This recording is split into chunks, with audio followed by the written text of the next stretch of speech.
What's up everybody, the Blue Fang here, and today I'm back with yet another part of What If Naruto Was Power Hungry.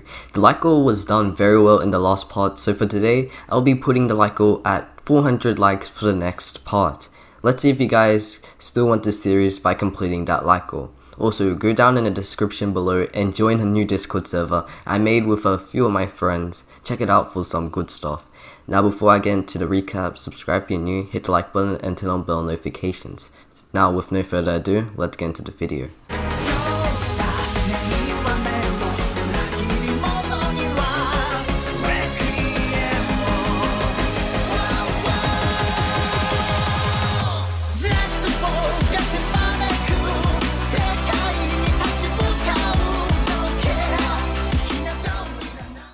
So the last part, we left off with Naruto taking down both of the demon brothers with ease and actually doing it with his newly learnt jutsu, the Uzumaki chains.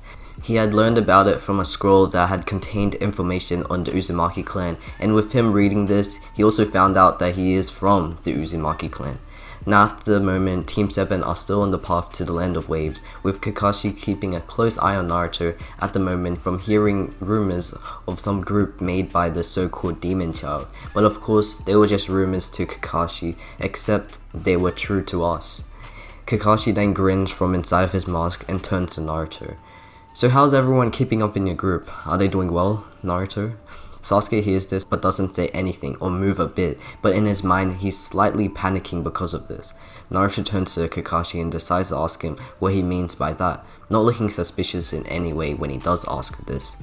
Kakashi sees this and notices that Naruto doesn't really look like he knew anything about it, but he can't be fully sure. "Oh, I was just asking about your little group at the back of me, you, Sasuke and Sakura."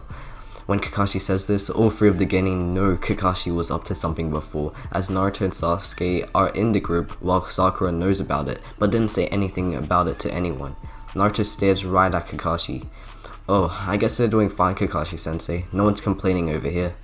Kakashi puts his thumbs up and turns back onto the path. Naruto thinks to himself that he doesn't want to get rid of Kakashi since he knows he's very strong, but he knows that Kakashi has some kind of knowledge of what the group is.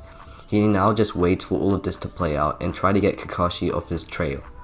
We cut to a later time where eventually Team 7 see a figure on a tree staring right at them. The person is of course Zabuza, who quickly gets his sword and points it at Kakashi, telling him to give Tazuna to him.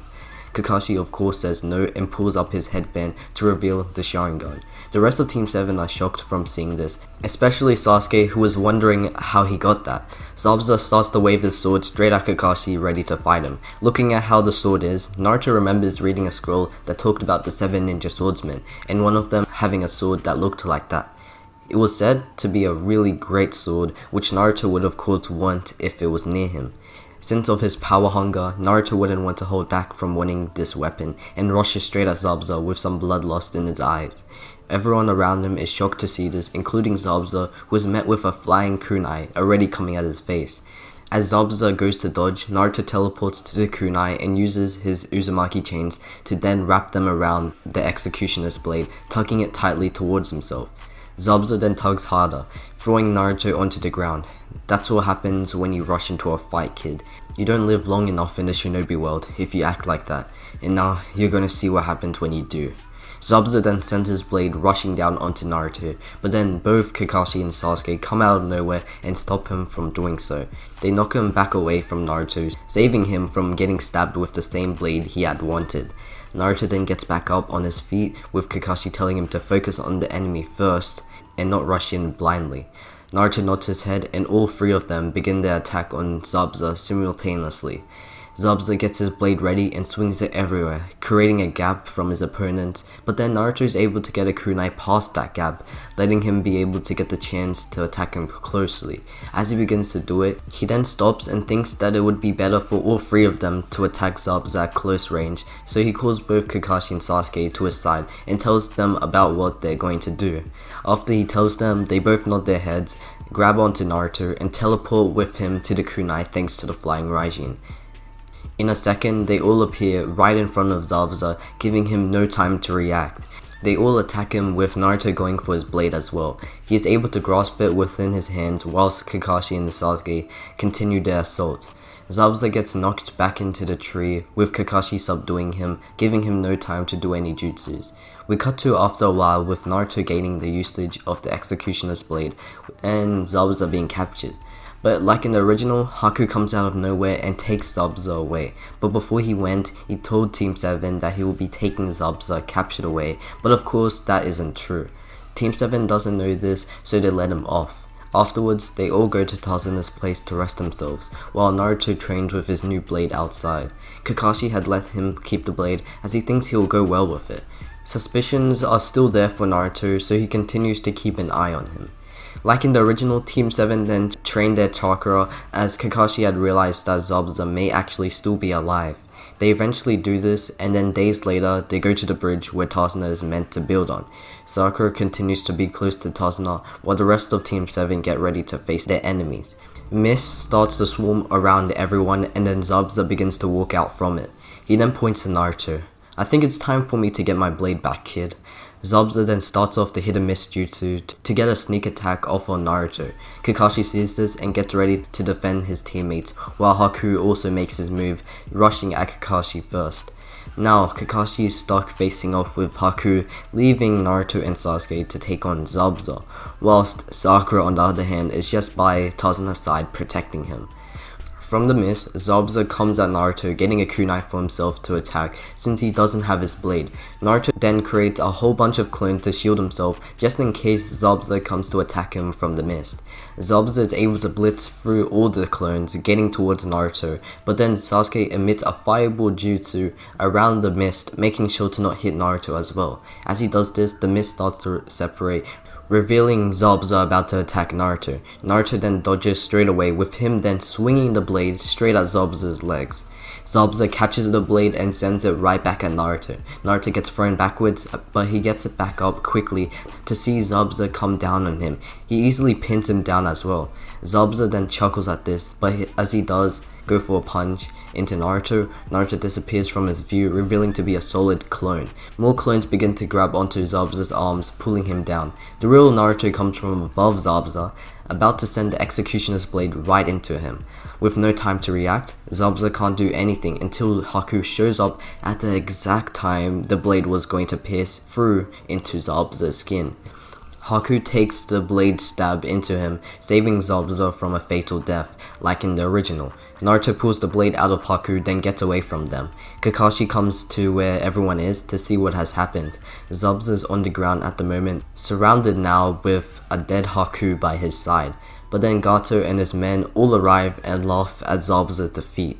Knowing now that Zabuza really isn't their enemy anymore, as Gato would want to attack Zabuza as well, Team 7 leaves Zabuza for now and get ready to take down their new enemies.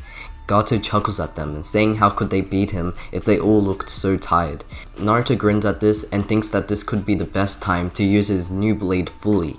Leaving Team 7 behind, Naruto rushes off at all of Gato's men and cuts them down each at a speed that they can't keep up with. Gato's just at the back of all of this, seeing all the blood flying around. He then starts to run, but Naruto quickly comes right in front of him. He stares right into Gato's eyes with his own cold eyes, and then cuts him down. Gato's now lifeless body falls onto the ground, making way for Naruto to walk back to his team.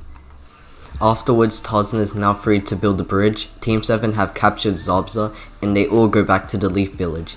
We cut to a later time when Naruto goes back with Sasuke to his group to have a meeting with them. The first talk would be a name for the group and what it should be, so they could be known as it. Naruto says that he had been thinking about this for a while and says that the group name should be Akuma, which would mean demon. He tells everyone he had been known as a demon his whole life, so now it's time for a change in the village, with the Akuma doing so. Everyone agrees to him and no one refuses the name, as it's understandable. Next talk would be that the Akuma would need to wear masks from now on, since some people might find out about the members of the Akuma. He recalls to what Kakashi had said to him before about how his group is, and then changed it to how Naruto, Sasuke and Sakura is. Naruto knows that Kakashi was up to something there, so now they would need to be anonymous to the public eye, yet climb up the ranks. The Akuma again agrees to this, as they also don't want their friends to know that they're in this secret group. After the meeting, they all split up to have their free time, with Naruto and Sasuke going to train for a while as well.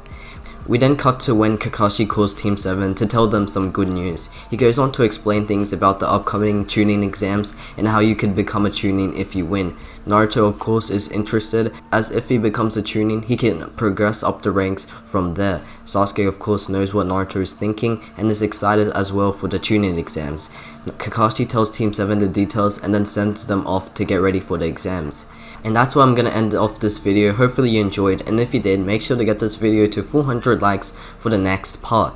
This time I bet the Chunin exams are gonna be even more interesting, as Naruto now has different intentions. So hopefully you guys can complete the like goal to see it. So like always, subscribe if you're new, hit the like button and turn on bell notifications. It's been the Blue Fang, peace.